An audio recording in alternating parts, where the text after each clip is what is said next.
friends, welcome back to yet another exciting episode of Friends of the Squared Circle. You notice that my beard is gone? Well, Randy, take a shot. I am officially married, folks. We had our ceremony this weekend. And before we jump into our interview with our friend, let's just hit that quick ad for Overdriver.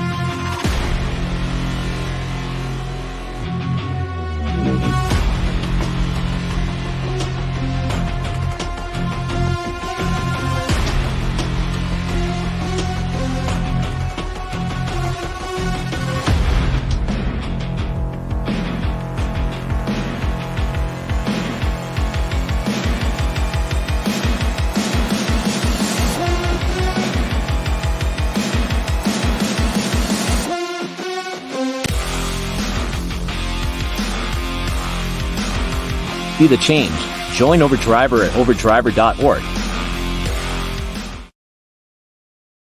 As you saw in that video package there, overdriver.org, check out the app that is going to change wrestling for the future. It's going to help you find wrestling shows in your area. It's going to help bookers and promoters pay wrestlers, as well as wrestlers, give a rating for those promotions that they work. Johnny, how you doing today? I am doing great, and congratulations too, by the way. Yeah, it's been a very stressful time, like I told you off camera. In this instance, I'm going to give Randy some cheap jokes for me, but I was the bride. I was the one stressing. I wanted to make sure everything was beautiful because, as we know in wrestling, every wedding goes horribly wrong. So that was in the back of my mind. I didn't need a Macho Man and Miss Elizabeth moment on my special day. So I'm sure Randy's just going to eat me alive. Every time we do mention my wife now, Randy has to take a shot. That's an inside joke on the podcast. So feel free to mention her as much as you want. Just remember this man is drinking and we don't want to kill him. So we won't talk about Amy. Randy, take a shot so much. So let's dive into it. What are some of your first earliest wrestling memories? The first earliest memories would be me sitting down on the couch and watching SummerSlam 91 with my dad and my brothers. And that's pretty much the start of where I got the interest in pro wrestling. Seeing Warrior and Hogan teaming up was just amazing. The way they looked when they came out for their entrances and the way they performed just was completely mesmerizing, to me, being around 4 or 5 years old at the time, just seeing that. And it just, my eyes were glazed over with like, wow, this is real. Superheroes are real. But then you have the villains too, which are real on TV. And also like going forward from there, seeing the Macho Man and Miss Elizabeth marriage on that pay-per-view as well was kind of cool. And then seeing Jake the Snake kind of crash the wedding. I was like, man, whoa, what the heck's going on, And I was wondering to myself, I was like, is there more of this? I wonder. And this was, just like starting to be like around 93 or 94 was one of the time that I watched. I didn't watch it in 91. But I also found out too that Raw was just starting to be on TV on a weekly basis. So then my dad started watching that every week, and I was lucky enough to actually sit down and watch it with him. So you mentioned that you watched it with your dad. Did you guys have different favorites when you guys were watching? Did you say you root for like the Hogans and the Ultimate Warrior and Macho Mans? Did he kind of go against that, or did you guys were all on the same page there? We're all mostly on the same page. Okay, cool. It was just like really cool seeing everyone's entrances coming out because I never seen anything like that before in my eyes where I was just like in amazement where I had to keep watching. Yeah, my dad's big into the racing community back home and stuff. People know him. He would have been a huge fan of Sparky Plug probably, so I would have just hated everything he picked on wrestling. But who were some of those earliest wrestlers that really stood out to you? I know you mentioned a few, but Hogan and Warrior for sure. Okay. Jake the Snake, just because of that look that he had, and when he was a heel, like I was very scared of him, like almost to the point where I would have nightmares. Also, I want to say the Big Boss Man too. He was kind of scary, Yep. but I mean, he wasn't really I don't know. He just didn't really have any effect on me until later on in the Attitude Era. But other than that, it was Bret Hart too, and Owen Hart. You know, those were a couple of my favorites watching back in the day, growing up before they left for WCW. I mean, Bret Hart left for Mhm. WCW, but Yep. um, other than that, and here's a funny thing, real quick. So I watched Raw all the time, but my Mhm. dad wouldn't let me watch WCW because he thought WCW was more adult because of the Oh, okay. Nitro Girls and Oh, whatever. yeah. But I was thinking to myself now and today, I'm thinking to myself, I think Raw was more leaning Mhm. towards the adult side than WCW was. Yeah, you had Sable, you had Miss Cat, and Yep. all of them in their glory. Um, so with that, did you collect anything? Did you get into the video games? Did you get into the action figures in that time period? I wanted the action figures. We didn't have that much money growing up, but I was able to get a few of them. Hmm. And when it comes to the video games, I had my first wrestling game was WWF WrestleMania on the original Nintendo. Okay, Even though I had no idea how to play it, I still played it every single time I got the chance because it was so fun. Um, and I want to say I didn't really get into the game wrestling games until um, I want to say WWF Raw is War or Attitude. I think it was Raw. It came okay, out for the PS1, and I remember playing that every single time that I played it. I would create a new character. very nice. Same. Yep. That was probably my favorite part about some of those wrestling games is you could tailor the characters to your likes. I was a '64 kid. The No Mercies, the WWF 2000 or WrestleMania 2000, constantly changing the names and stuff. And I don't know why. I guess I just went with Jim Ross Jr. Like, oh, it's his kid. He's a wrestler now, and I like cowboys and Indians growing up. I have the little plastic things that you could move around and stuff in the army, man. So I thought it was really cool, thinking, oh, it's his son, and then it's still a creative character name that I still use in my sports games. It's just Jim Ross. It's so basic, but Raw 2 for the Xbox. I would always incorporate the music because you could have your CDs downloaded on the Xbox. I'd give Yep. them the custom entrance music. War Pigs live on the Ozfest, I think 2001 soundtrack that I would use all the time because it would line up perfectly with the guy with the mic. And I'd always use some metallic hue, like Rey Mysterio when he did the Silver Surfer, like that bad just metallic. I don't know. It was a phase. I don't know. But back to you. Did you have any wrestling personas that you used in the games? Uh, so there was one in particular that I kind of wanted to create something similar to where Edge used to come out to the crowd. Like he was always kind of like mysterious a little bit. Like you're still trying to Mhm. figure out who he was, and that's the kind of gimmick and idea that I wanted to incorporate into my creative characters. Like, who's this guy? He looks a little weird, but he's interesting, and I'm just that's the kind of thing I wanted to incorporate into that. Gotcha. I know Edge and Christian when they hit the scene definitely. That vampire mystique. I know we talked about off camera about Gangrel coming to town. That Brood music was just that's still a banger. If you don't like the Brood music, I'm sorry. That's probably got to be one of the top themes in WWE. Were you an edge head, as they say, growing up?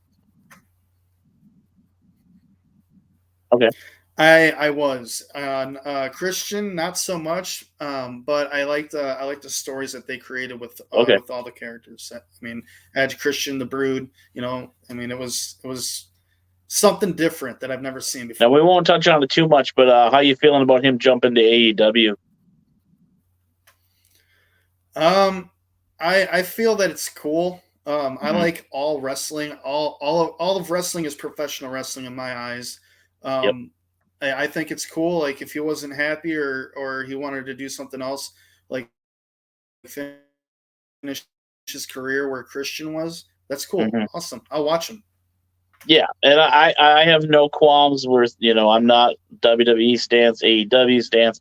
I'm an indie guy. I like the indies, but like you just said, him going somewhere where he can have fun, work with people that he's wanted to work with. Everybody says he's tarnishing his legacy. Look, it's not professional football. It's not Brett Favre going to the Jets. It's not Randy Moss going to the Titans. This is the guy that can ultimately help them and succeed to them to do better. One thing I will attest to what my buddy did say is that yeah, they're going to get Edge for 3 to 5 years. Hopefully, he can help with back the scenes stuff and prolong that, but I don't see that happening. Whereas WWE is going to get Jade and Brian Pillman Jr., and they're going to get a little bit more out of those guys and gals because they are younger. But I think Edge is going to have fun. We're going to see some big things, I hope. Hopefully, it works out for him better than CM Punk, that's for sure. So, Yeah, definitely. so growing up, did you ever lose the passion for wrestling there? I know for me in high school, I kind of got more into football and sports. Wrestling wasn't as cool as it was. Was there a time period for you that you may have lost your love for wrestling there? Yes. So after high school, after I got out of high school, I moved into my own place, and I just kind of fell out of love with it because it just didn't seem. I don't know. From like 2008 to 2000, I want to say 10 or 11. Okay. I just didn't. I didn't. I wasn't feeling it. It just wasn't there anymore. It wasn't until 2010, around October, is when I started falling back in love with wrestling because of TNA and Okay. how that happened. If I can get into that here for a minute, Yeah. Dive in. was that they were advertising for TNA wrestling to come to my town live, and I was like, Okay. okay, what's this? So I was checking it out, and I saw AJ Styles is there, and Abyss, and some of the ECW originals like Tommy Dreamer, and Hogan was starting to be a part of it, and this was like Okay. after I want to say Immortals started to form, which I thought was kind of cool. I think that's where Jeff Hardy got some of his best work from. Um, and I decided to like buy a ticket. Front row tickets were $50, Not so I bad. wasn't going to pass it up. And got to meet some of the stars um, like Rhino was there, Doug Williams, Ken Anderson. I got to meet all those guys. It was really cool, a great experience. Jeff Jarrett, Angelina Love, they were all great and very, very appreciative of the fans, and Mhm. it was a really cool experience. Yeah, I was a huge Jeff Jarrett fan. As soon as you dropped that name, but what was it about TNA that just kind of and sparked that passion back in you? The style, the X Division, is what kind of drew me to it because it was different, and it was pretty much, So they're trying to say that in WWE they want these bigger guys. They want the Mhm. bigger guys that are young and right out of college. They want them to be athlete looking. Not everybody's gonna have a jacked body like Brock Right. Lesnar. Not everyone's gonna be over 6 foot tall like most of the WWE guys. I'm 5'8". I'm 100 and or no, I'm 205, and I am working out in the gym every single day because I am very passionate about wrestling, Mhm. and I want to get somewhere at some point in this business. And when I was watching TNA back in the day, and they had the X Division, that gave me a hope, and Okay. that sparked more interest in me. I was like, okay, well, maybe I will check this out. Maybe I'll keep watching it on a weekly basis because you got the guys in it that are in there that aren't that tall, like Kazarian, Christopher Daniels, AJ Styles, Austin Aries, and those guys are world. Half of them are world Mhm. champions, and they're not. I mean, to WWE standards, they're not the size that they normally want, but they've all been in. Most of them have been in WWE because they made a name for themselves elsewhere, and that's what I'm hoping to do for myself. Yeah, it's definitely a lot of great talent coming out of there. Samoa Joe, AJ Styles, Abyss. A lot of those guys, they could have carried the flag in WWE. Luckily AJ Styles made that transition, became champ. I remember when they first came out, I was just enamored with AJ, and I said he could easily be in WWE, and everybody's just telling me that I was wrong. It's great to see that Triple H though does, you know, go after people that he feels can embody entertainment. It isn't this war between entertainment and wrestling I'm trying to put out there, but like guys like Kevin Owens that Seth Rollins told, yeah, you're probably not going to get signed here. And I absolutely love Kevin Owens. He's not your typical wrestler body. He's wearing basically looks like gym shorts and a t-shirt out there, but it has Rain is going to eat me alive here. It does have that, that fighter mentality, and Kevin Owens, Samoa Joe, those are two badasses that if I saw them, I bet they're biggest sweethearts in the world, but I would be intimidated to shake their hands. So, right on. And when I met Austin Aries for the first time at StarCast 3, like I had no idea. He wasn't even advertised. gotcha. Me and my brother were walking out, getting ready to head back to Iowa, and right at the corner of my eye, I looked down and there's a table with a bunch of his 8x10s on there. I was like, what? And then I was looking around, I couldn't see him, and then there's a guy there with a beard. I've never seen Aries with a beard before in my life. Okay. And I didn't know it was him until I saw the tattoo on his shoulder. And I stopped and I'm like, Austin? And he was like, what's up, kid? And I looked over at my brother. My brother's already halfway out the door, and I'm like, hey, come here. Austin Aries is right here. So then he my brother gave me $30 to get the picture and autograph combo, which was really cool. And so I had my TNA X Division old school title belt with the red strap. And I was like, could you do me a favor and take a picture of me while you hold this on your shoulder? And he looked at me, looked at my belt, smirked a little bit, and he was like, sorry, kid, but I don't hold belts that I don't earn. But I will hold it with you, for the picture. And those words stuck with me because it's like, my brother's a belt collector. I used to be. And I was like, man, that kind of made me want to get in the wrestling business even more.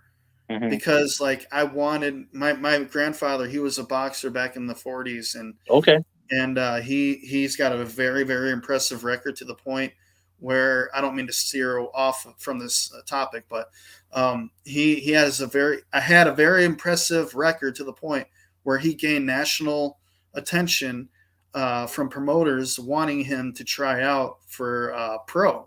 And he could have gone pro. Like he had 107 total matches. 88 matches out of that 108 he won, or 107 nice. He won. And he's only ever been knocked out 3 times. And that kind of was like, man, if my grandfather can do it, I can do it too, but in wrestling, you know what I'm saying? So it's just those words from Austin kind of stuck with me a little bit. So I like to tell myself that he has a little bit to play in me becoming a pro wrestler. That's very cool. It's very cool. And you know what's funny is like stuff like that. I just saw her doing a promo. She was the Bailey girl in NXT. She's finally starting to make her wrestling debut, and hopefully one day for you like her, your paths will cross with Austin again. You can say, hey man, like, here's my story. Here's our story that we had together. And now look I'm facing across from you from the ring. I think that'd be pretty exciting for you. Just to because you see it all the time. Edge was a fan in WrestleMania when they were up in Toronto. They have that very small, blurry clip where they saw him. He was on the talk show where I think it was something in Canada where Bret Hart was there. So it's just funny how the stars align sometimes where, your idols become your rivals, Hopefully you get to experience that. That'd be pretty sweet. Um, and just to name drop here, Samp and Chance, they do a boxing and wrestling podcast. I'll have to send you their information. Maybe you get on there and tell your grandpa's story. That'd be kind of Heck yeah. cool. Just put that out there. That's pretty cool. I'm not a big fan of boxing because it's so long. It takes forever. I just like obviously wrestling, the theatrics, the showmanship and the comedy and stuff. But yeah, I'll have to send you that stuff, as well as our listeners. Make sure you check out them on Facebook as well. They're doing some good things over there. They've worked with our friends Mike D from the 313. So yeah. So Real quick, go ahead. I'd like to show you and everybody else this too.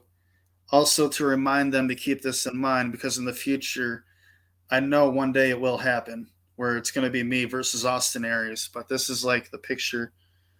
I know you can barely see that, but Very nice. yeah. He's a Wisconsin boy, so we gotta say hi to him. So. Oh yeah. I'm actually a champion in his town. Oh, okay. Very nice. Very nice. Yeah, I know my buddy Bob got a chance to meet him before. I think he signed with TNA, and then once again before he went to WWE. That X Division. TNA, for what it was in that beginning era, did do some things different. They, I think just with them not having a TV deal probably hurt them the most. Every time we turned around, they were on a different channel. Last I heard, before Impact, they were on like some mountain third-rate channel, and I'm like, Vince Russo, what the hell are you doing? And then I think when YouTube, they should have jumped on that and stayed there and kind of put stuff out, because YouTube was free, and now with Twitch, there's so many other streaming services they can jump on now, which is great. So, because from what I hear, Impact is just firing out all cylinders down there. Josh Alexander, Moose, Sally Callahan became a free agent. That man scares the shit out of me. He was at a first wrestling show and was shaking the guardrail and slammed my knee right on it. And I think he spit at us too, so he freaked me out a little bit. Yeah. But sometimes it sucks. I honestly, personally, don't think that wrestlers or talent should go that far. Mm-hmm. But I also believe that sometimes, like, not spitting on the fans or anything like that, or pushing the metal guardrails up against you guys, but like maybe just like staring you down and talking to you from a distance, that would suffice to kind of get a little bit more heat going. But other than that, no. Look at what happened. Look at what MJF did with that kid. Yeah, I don't think it was saliva. I think it was more like he took a drink of something and then spit at us. So let me clarify that. Okay. And then, front row, like, that's going to happen. Something's going to happen. And, so that I don't take full responsibility for it, because, I was just enjoying the show. I'm just acting like a diva here. But, the funny thing is, someone yelled in the crowd, "You're really good at this." And he's like, "No shit, dumb shit." And I thought that was the funniest thing ever. I got that video somewhere. I'll have to send that to you. But like, my buddy's taunting him. Like, stop taunting him. I don't want him to come down here, because but if you stay in characters heel wise, I think it's great. Everybody wants to act tough to the, big bad guys. So I normally just laugh and then try to look behind them when they try to do the little fake out thing. Me and my lazy eye can focus on what's happening behind them, so I don't, get spooked. So before we get a little bit closer to the other stuff that you're doing, after that show, did you jump right into training, or did you just kind of, put it off for a little bit longer, or what was the timeline there? So the thing is that I wanted to start preparing myself for training for wrestling, but having kids in 2014 through 2016 kind of prevented that for me. So I kind of put that off, and I kept telling myself, and I told my ex this too, that if we don't work out, then I'm gonna be, shooting for being a professional wrestler. And she kept telling me that nothing will happen. Everything will be fine between us. That's not the way it went. In 2016, my second daughter was born, and I started having these pains in my stomach, and I couldn't figure out what it was. The doctors here kept telling me that it was IBS, so they kept feeding me Miralax, and that was just one big mistake. After 3 months of going back and forth to the hospital, um, I had to pretty much tell the doctors there to give me a scan, or because I'm not leaving here until you give me a scan of some sort. I lifted up my shirt and I said, "This right here is not normal," and it was like this area right here around my stomach was pulsating, and you can actually see it. And at the time, I didn't know that it was a tumor. Oh, jeez. Oh, you froze up a little bit there here. Growth. Okay, you'll have to And kind of reiterate there. You kind of froze up there a bit. so, oh, okay. But I kind of took my shirt off and I looked at the doctor behind the glass. I said, "This isn't normal. You can see it pulsate. This is not IBS." And then she was like, "Oh, okay. We'll have someone take you in for a CT scan." So I did the scan and they put me back into the waiting room for about 6 hours. And then they wheeled me up to surgical recovery unit. And I was like, "Why am I going up here?" And they're like, "The doctor will be in shortly to explain to you what's going on." I said, "Okay." So then the doctor comes in and says, "This right here, mass is, it should not be there. It could be cancerous, but so we're going to have to do surgery immediately." And I said, "Okay." I didn't have time to really process anything. Usually, when people get told that they have cancer, they automatically think they're going to die. That Right. wasn't the case for me. I just kind of like stared off into space and just started thinking about my life. And I wasn't scared. I wasn't sad. I wasn't depressed.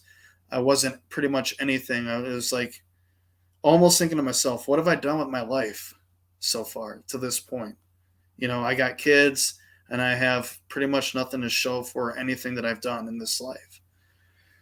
So I had the surgery, I recovered, and I had to go through chemotherapy for about 8 to 9 months, hard dosage, to the point where I had to have a port surgically inserted into my chest, and I had to have a pump strap around my shoulders to continuously feed me chemotherapy.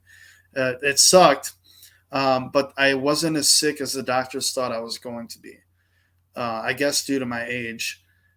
So after I got better, I wanted to get back on my feet slowly. So I started working again, full time. At first, it was part time, but then later on, I got a full time job. I've been at this job ever since. And I want to say 2021 is when I officially decided to start looking for a school. And what made me officially decide that is being backstage at AEW up in Milwaukee. Okay. Just having that experience, I had the VIP experience package, and just hanging out backstage. Like I was from here, maybe to my kitchen, to where Christian Cage, Luchasaurus, and Jack Perry were shooting a promo for later on that night, and Very it was cool. like mesmerizing. And I look over there, and then I slowly turn my head, and then right over here is the entranceway where the actual ring was. And I was like, man, this is what it's like. Like, again, mesmerizing and not believing that I'm here seeing all this. And that's when it clicked. It was like, I have to see if I can do this. So when I started reaching out to people, I was originally going to go to the Black and Brave, which is Seth Rollins' wrestling school down in Davenport. Yep. And I talked to Merrick Brave. He's the guy that runs everything down there for Seth. And everything was a go. Paperwork was pretty much a done deal. until I asked him if I would be able to come down there to check out the facility, take a couple of bumps, hit the ropes, just to make sure my body can handle it, due to my health issues. Hmm. And I think he mentioned something about their insurance and being liable for something if something were to happen to me, if I were to go down there and practice.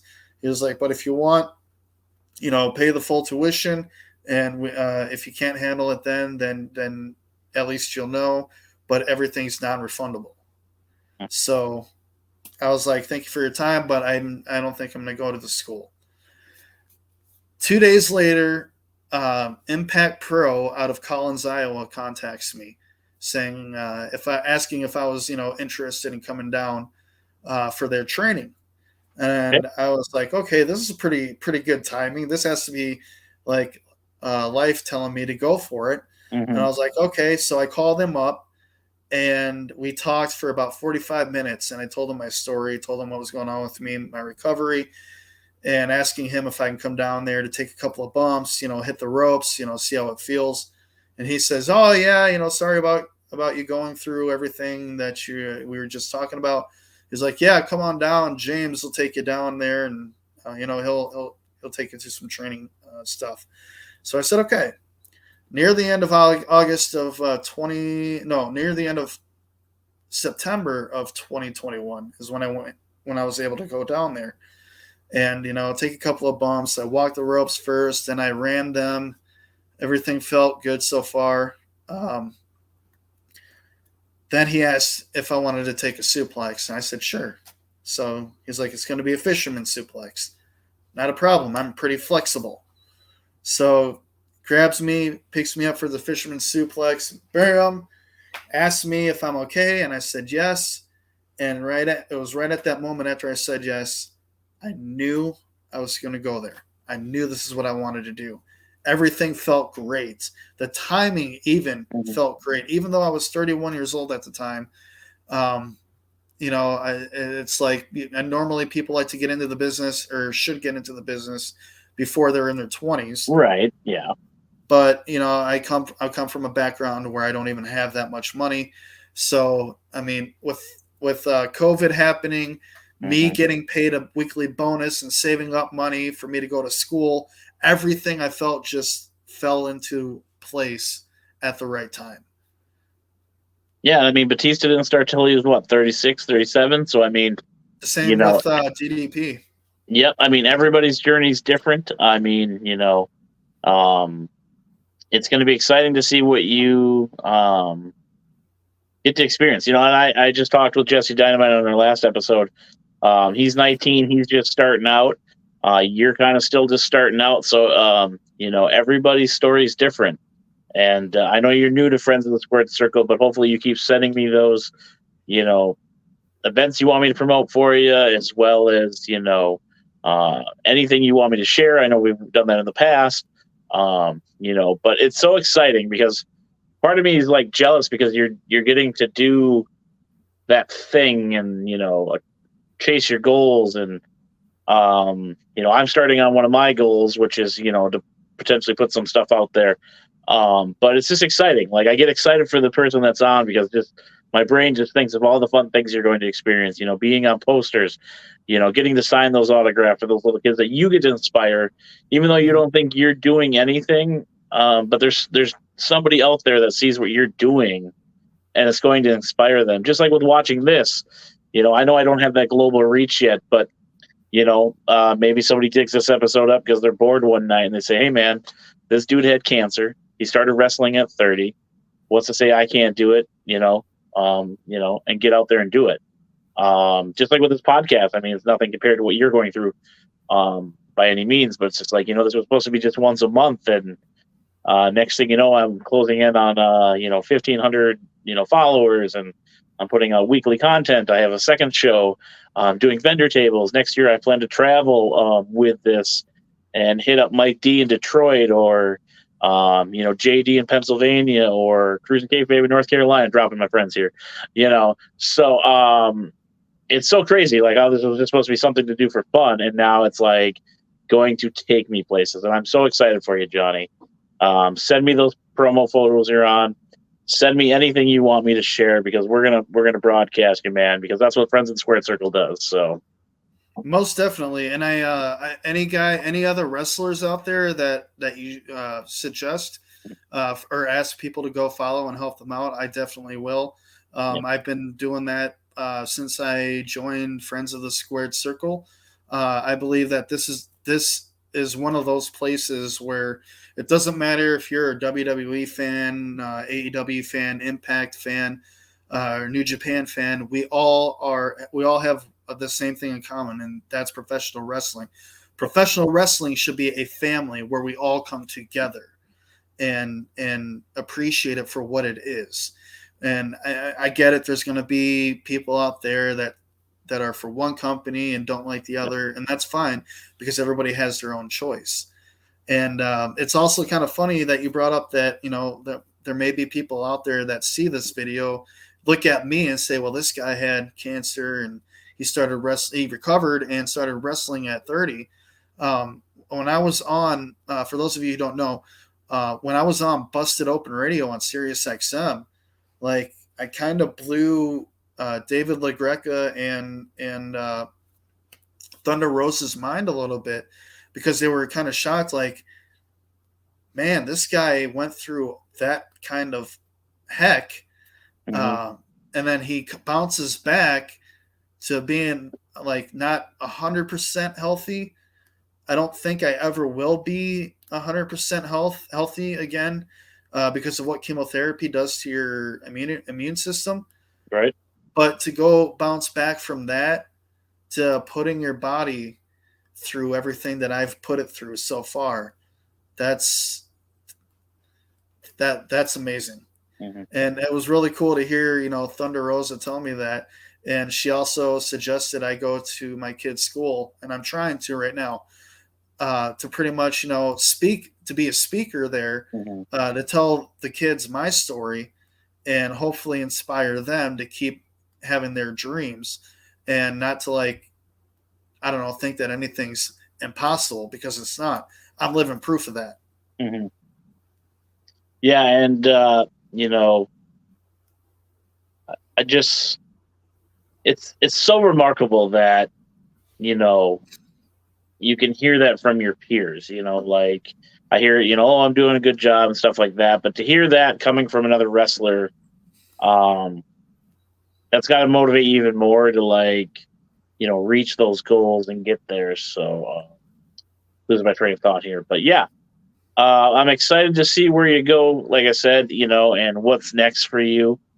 And it'd be super cool, your kids get to see you up there, bragging about your story and how you can inspire others. So, I mean, I just got cats looking up to me for a, fresh scoop of food, but, for you to be able to not only show your kids, your family, but others around you, don't give up, don't throw in the towel because something great will come of it. So, Right. And I'm a firm believer in that too. All the hard work, no matter what it is, all that work, because right now it's not easy being an independent wrestler.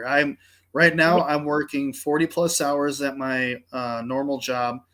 Um, and then I have a secondary job where I DoorDash for about 4 to 6 hours a day. Aside from that, and then I also work out for about 2 hours at the gym. So a normal day for me, Monday through Friday, I get up at about 7:30, 8 o'clock in the morning, and then I log into DoorDash so I can DoorDash for about 2 hours there.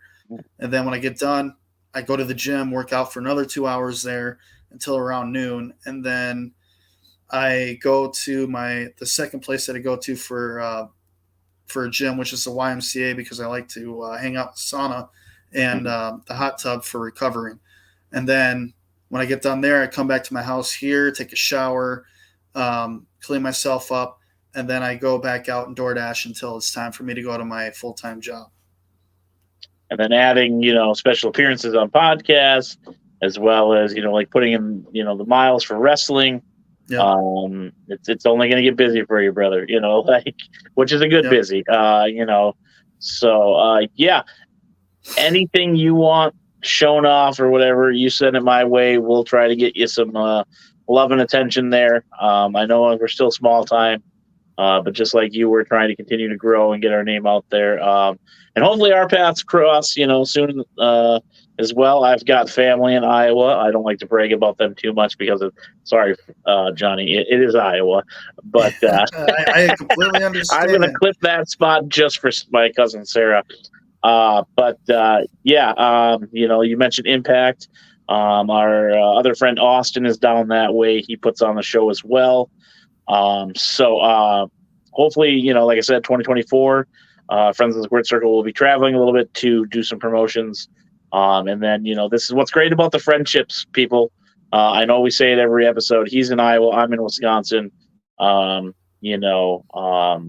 Ultimately, who knows, by being on here or us showing him stuff, maybe one of our Wisconsin companies reach out to him or vice versa. They reach out to, this silly little podcast like, hey, I hear you do vendor tables. You want to come to Iowa and just hang out with us? So it's all about networking. And, I'm excited.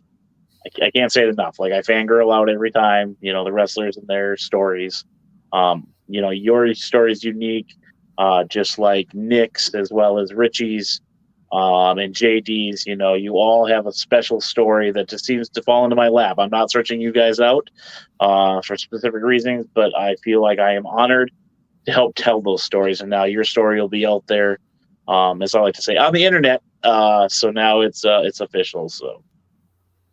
Yeah, thank you for allowing me to come on here to have this platform to tell my story. My ultimate goal. Of course, I'm in this business to make money. I'm not going to lie. I'll be honest. Yep. Anybody that comes into the wrestling business is in it to make money, should be in it to make money, also to win championships. But at the end of the day, when it comes to it, I want to inspire people. And this has a lot to do with my character, that I want everybody, including kids, no matter how old they are, to always hold on to their dreams and to never think anything is impossible, because the only thing that's stopping you from doing what they want to do is themselves. Like, you can't let anybody else. I grew up in a family where I was always told that I won't get into it much, but I was always told that I can't do this or can't do that. But I've proven them wrong each and every single time. And that's what I want to kind of like spread around when I go to Wisconsin, Minnesota, Nebraska, Illinois, Indiana, Ohio, wherever they have me, is to tell everyone that no matter how crazy they think their dreams are, is to never lose sight of them, because everything is possible.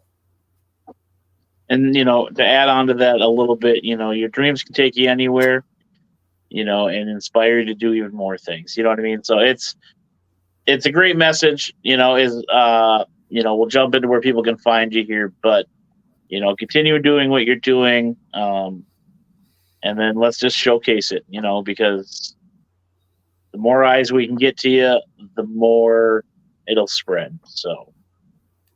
Right on. So before we get you out of here, before we kick you out, because I have some authority on this podcast, that's my podcast. My face is in the logo. Where can they find you, Johnny?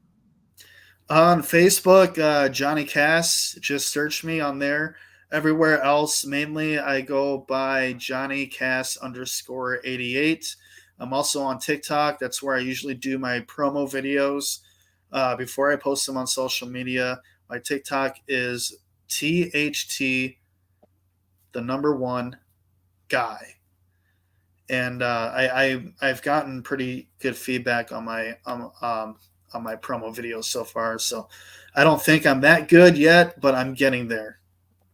Yeah, just start a podcast. People will start saying you're really good at things and then want more from you. I'm just kidding. But yeah, I believe I'm following you on everything. I'm kind of a creeper like that. If I'm not, send it my way. You know me, I'm going to follow it. But people, check out his stuff. Give him a like and follow. Tell him Crander Q sent you, so I get a little bit of a back rub here on myself. I know the beard is gone. It's coming back. But Johnny, thank you for taking the time out of your busy schedule coming on. We'll get you out of here. Definitely have to get you on another episode so we can continue diving into that wrestling fandom.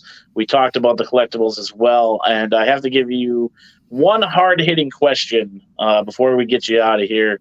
Who was your go-to character when you played the wrestling video games? Not your creative character, but what wrestler did you always pick? That's the hard-hitting questions we hear at Friends of the Squared Circle. So. Well, I played all of them. I guess it just depends. Like if it's like from the golden era, I would say Hulk Hogan or Ultimate Warrior.